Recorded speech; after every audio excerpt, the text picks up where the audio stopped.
Change is a funny thing. It's something that is a constant in everyone's lives, and is something we usually can't stop once it's started. There are some things we can change, and some things we can't. Often, the irony of change is the fact that what we can't change are usually the things we want to most. And what we can change, we usually don't realize or bother with until it's too late. And most times, a lot of change revolves around our circumstances in life, or our relationships with other people. Whether it be moving across the country, a shift in personality or ideals, or drifting apart from family or friends, all of these things have the capacity to change our lives in some pretty major ways. The thing that really got me to start thinking about this was my time playing episode 3 of Life is Strange 2, titled Wastelands. From the start of Life is Strange 2, one of the major themes present through every episode has been the Diaz brothers' relationship. However, while this aspect of the story has always been present, Wastelands really digs in and makes this the overall focus of the episode for the first time. And Don't Nod has really taken that theme in an interesting direction with this episode. I was pleasantly surprised at where they took this one and the directions they decided to go down, because they really didn't hold back on the emotions or tough topics. So before I talk about episode 3, fair warning that there will be spoilers for Life is Strange 2 throughout this video. Alright, let's dive in. Right out the gate, Don't Nod begins to plant the seeds of what this episode is going to center around by starting with a flashback to Sean and Daniel's life before the incident that started their journey. I really enjoyed this use of flashback because it does two major things extremely well. First, it does a great job of giving us more of a glimpse into Sean, Daniel, and their father Esteban's normal family life. We were able to see a bit of this in episode 1 before the incident that kickstarted the brothers' road trip, but episode 1 started at a pretty breakneck pace. You got a sense of the Diaz's family life, but it's gone just as fast as you see it. So this flashback was a great way to cement and reinforce what their family life used to be like.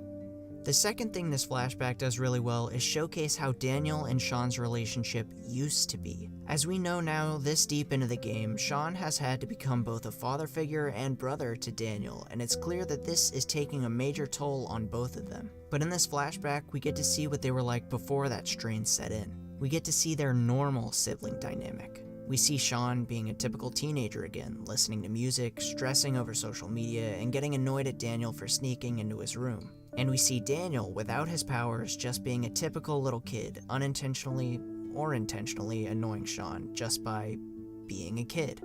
However, it's clear to see through this flashback that even though they butt heads with one another, Daniel really looks up to Sean and just wants to spend time with him. And Sean does still care about Daniel, even though he doesn't have to watch over him like a guardian. Even though he needs a little prodding and guilt-tripping from Esteban, which is great foreshadowing for the theme of episode 3, he does make up with Daniel. And through his attempts to appeal to Daniel, like with his power bear impression or his memories of his old toys, you can tell that while he can't really relate to Daniel because of their age gap, he still tries to as best as he can. Whoa. Don't know who drew this, but it's totally rad. Hey, Daniel. Why are you pouting? We need to stand strong against the enemy. Come on, man. This goes even further to cement that he really does care for Daniel. After the flashback ends, so do the warm, fuzzy feelings of sibling rivalry and the Diaz brothers' normal life, because now we're thrust back into the present, which is not an amazing place for either brother. We now see the brothers living in a hippie commune, doing illegal work for a marijuana cartel, complete with an armed guard and a no-nonsense boss overseeing the operation.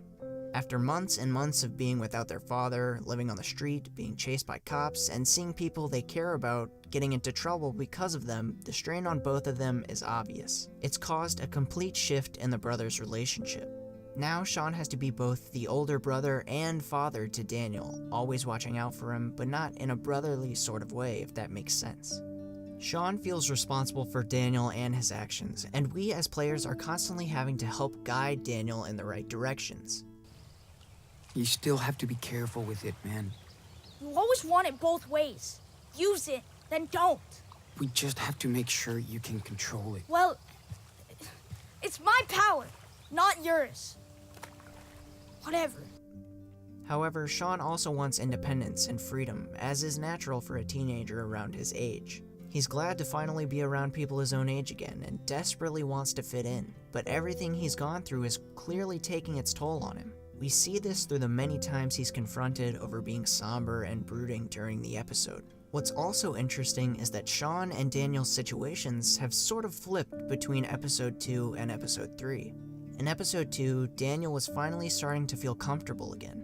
He had his grandparents to take care of him, he was finally able to have a friend his own age in Chris, and he had a roof over his head and toys to play with again. And Sean was stuck in their grandparents' house with him, leaving nothing to distract Sean from keeping his attention on Daniel. However, Sean was not content there. He was stir-crazy, bored, and felt like he had no freedom under the supervision of his grandmother Claire.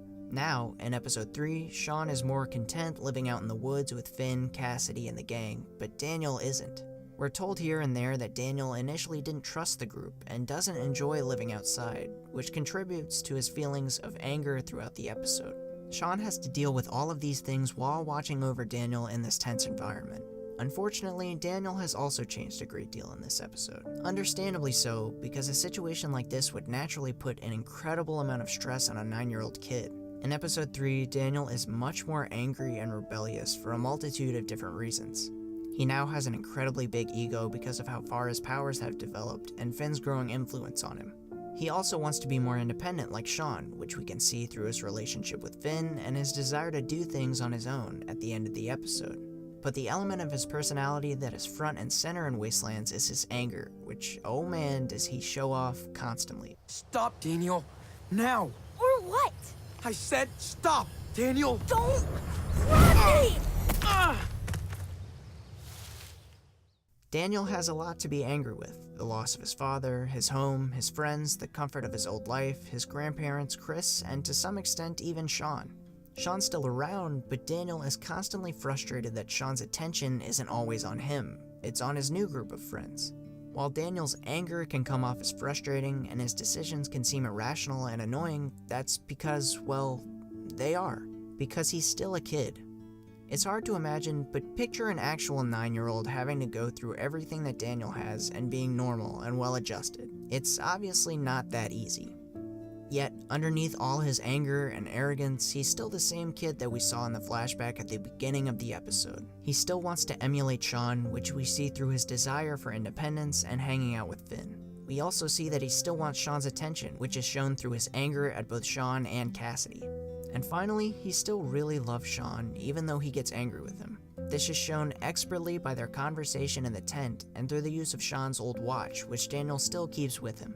We also see that while he constantly asserts that he isn't a little kid anymore, that's not the case at all. Throughout the episode, you hear bits and pieces of him talking about his old toys, or his play box, or how much he misses things that are considered childish. Things are so different now.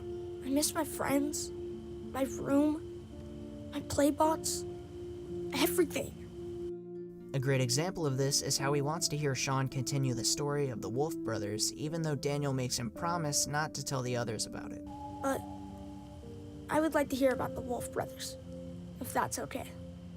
Just don't tell the others, okay? Promise.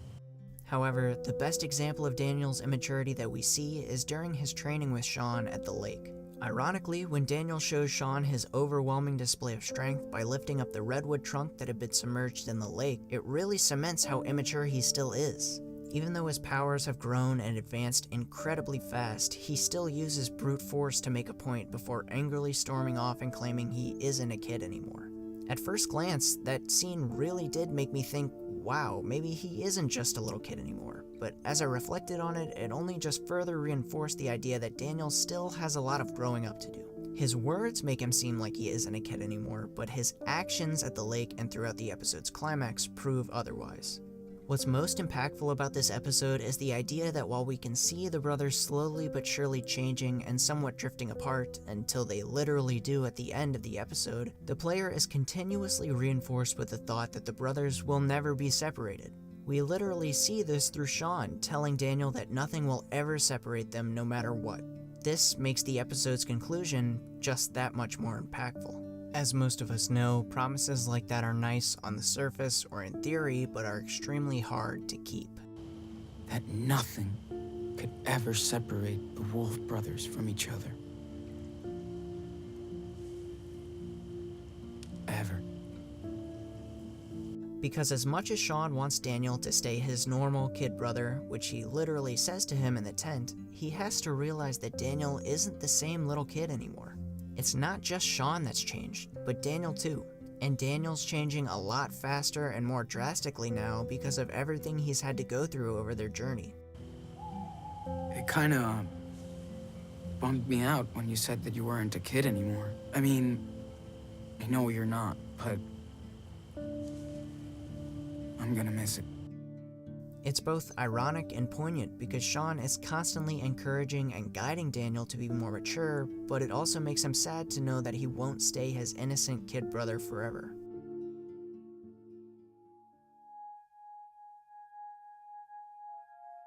All in all, the big message of episode 3, at least to me, is coming to terms with change in a whole bunch of different ways.